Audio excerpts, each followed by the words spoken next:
Vamos ao término da nossa leitura de hoje. Nós já fizemos a primeira parte da leitura, na parte da manhã. Para você que está chegando agora, uma ótima tarde na presença do Senhor Jesus, nosso Rei dos Reis, Senhor de Senhores. Que essa bênção do Senhor que enriquece e não acrescenta dores continue sobre a tua vida, não só hoje, mas para sempre. E agora vamos ler Atos capítulo 5, para terminarmos a nossa leitura diária. Mas, aqui vai falar sobre Ananias e Safira. Mas um certo varão chamado Ananias, com Safira, sua mulher, vendeu uma propriedade e reteve parte do preço, sabendo-o também sua mulher. E, levando uma parte, a depositou aos pés dos apóstolos. Disse então Pedro: Ananias, por que encheu Satanás o teu coração para que mentisses ao Espírito Santo e retivesses parte do preço da herdade? Guardando-a, não ficava para ti? E, vendida, não estava em teu poder? Por que formaste esse desígnio em teu coração?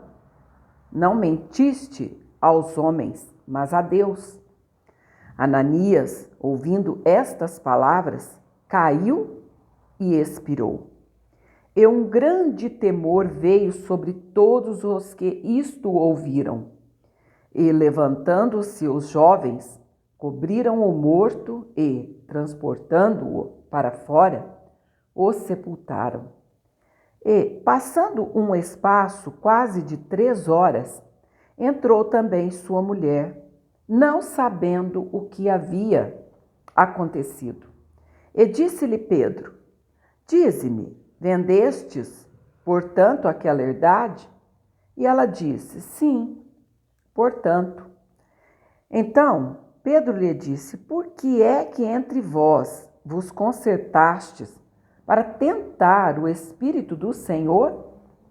Eis aí, à porta, os pés dos que sepultaram teu marido, e também te levarão a ti. E logo caiu aos seus pés e expirou. E, entrando os jovens, acharam-na morta e a sepultaram junto de seu marido.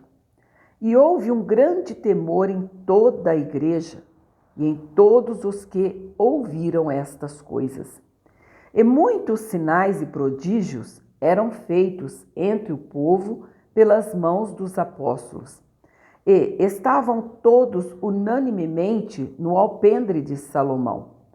Quanto aos outros, ninguém ousava ajuntar-se com eles, mas o povo tinha-os em grande estima. E a multidão dos que criam no Senhor, tanto homens como mulheres, crescia cada vez mais, de sorte que transportavam os enfermos para as ruas e os punham em leitos e em camilhas, para que ao menos a sombra de Pedro, quando este passasse, cobrisse alguns deles. E até das cidades circunvizinhas concorria muita gente a Jerusalém, conduzindo enfermos e atormentados de espíritos imundos, os quais todos eram curados. Que maravilha! Amados, esse tópico aqui do capítulo 5, falando sobre Pedro, lá no capítulo 4 também, sobre a cura daquele leproso, do paralítico, da porta de Formosa, né? Da porta do templo chamada Formosa, não parece o mesmo Pedro, que há poucos dias atrás, só que aqui já fazia algum tempo que Jesus tinha ido embora. Mas não parece aquele Pedro tímido, né? Morrendo de medo da morte. Não. Aqui, só pela fala, pela expressão dele, 2 pessoas morrem, porque tinham mentido ao Espírito Santo e não aos homens. É isso que Deus tem para nós, amados. Ele tem perdão dos nossos pecados. A diferença entre Pedro negar o Senhor e esses 2 aqui se colunharem contra o próprio Deus é bem grande. Pedro ainda seguia Jesus de longe, enquanto os discípulos fugiram todos. Então a gente gosta muito de crucificar Pedro, não é? Mas os outros ainda foram um pouquinho pior, porque Pedro estava seguindo Jesus de longe e os outros abandonaram o Senhor. Não se fala de nenhum deles, nem do discípulo a quem Jesus amava, ou seja, a quem se sentia mais amado pelo Senhor. Os apóstolos, milagrosamente tirados da prisão, dão testemunho perante o Sinédrio, o conselho de Gamaliel. E levantando-se o sumo sacerdote e todos os que estavam com ele, e eram eles da seita dos saduceus, encheram-se de inveja e lançaram mão dos apóstolos e os puseram na prisão pública. Mas, de noite, um anjo do Senhor abriu as portas da prisão e, tirando-os para fora, disse: Ide, apresentai-vos no templo e dizei ao povo todas as palavras desta vida. E, ouvindo eles isto, entraram de manhã cedo no templo e ensinavam. Chegando, porém, o sumo sacerdote e os que estavam com ele, convocaram um conselho e a todos os anciãos dos filhos de Israel e enviaram servidores ao cárcere, para que de lá os trouxessem. Mas, tendo lá ido os servidores, não os acharam na prisão, e voltando lhe anunciaram, dizendo: Achamos realmente o cárcere fechado, com toda a segurança e os guardas que estavam fora, diante das portas. Mas, quando abrimos, ninguém achamos dentro. Oh, maravilha! O anjo do Senhor os tirou de lá com portas trancadas, não abriram as portas. Esse é o Deus que você serve, que nós servimos. Amém? Oh, glória a Deus! Que Jesus lindo é esse! Ah, papai! Então, versículo 24. Então o capitão do templo e os principais dos sacerdotes, ouvindo estas palavras, estavam perplexos acerca deles e do que viria a ser aquilo. E, chegando anunciou-lhes, dizendo: Eis que os homens que encerrastes na prisão estão no templo e ensinam ao povo. Oh, aleluia! Então foi o capitão com os servidores e os trouxe, não com violência. Aí abre aqui um parênteses, porque temiam ser apedrejados pelo povo. Fecha parênteses. E trazendo-os, os apresentaram ao conselho. E o sumo sacerdote os interrogou, dizendo: Não vos admoestamos nós expressamente que não ensinasseis nesse nome? E eis que enchestes Jerusalém dessa vossa doutrina e quereis lançar sobre nós o sangue desse homem. Porém, respondendo Pedro e os apóstolos, disseram: Mais importa obedecer a Deus do que aos homens. Amados, vamos parar um minutinho aqui nesse versículo 29. Tem muito crente dentro das congregações que dizem assim: mais importa obedecer a Deus do que aos homens, colocando esses homens aqui como os pastores. Aí a Bíblia entraria em contradição, você não acha, não? Porque a Bíblia diz: obedecei aos vossos pastores, no plural. Então, por que Pedro disse isso aqui? Por isso que sempre tem alguém que diz assim: ler um texto sem um contexto gera um pretexto, ou seja, para desfalar o que não está falado, não é? Então, por que Pedro disse isso aqui? Porque esses homens aqui não tinham nada a ver com as coisas de Deus. E não queriam que eles pregassem a Cristo e nem queriam que o sangue de Jesus caísse sobre eles. É essa a verdade. Então, dizer dentro da congregação do Senhor Jesus, que colocou pastores sobre o povo, que convém obedecer a Deus do que a homens, não tem nada a ver com isso que Pedro disse. Ainda diz assim: e está escrito na Bíblia, hein? Ai, meu Pai, misericórdia. Está assim. Eles desobedeceram aqueles que não queriam que eles pregassem o evangelho de Jesus.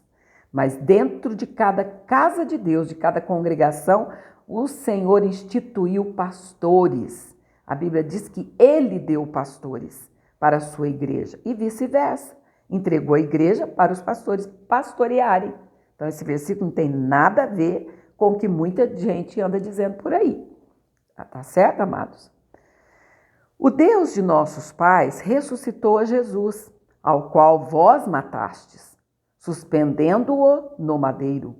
Deus, com a sua destra, o elevou a príncipe e salvador, para dar a Israel o arrependimento e remissão dos pecados.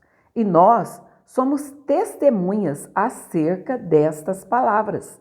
Nós e também o Espírito Santo, que Deus deu àqueles que lhe obedecem.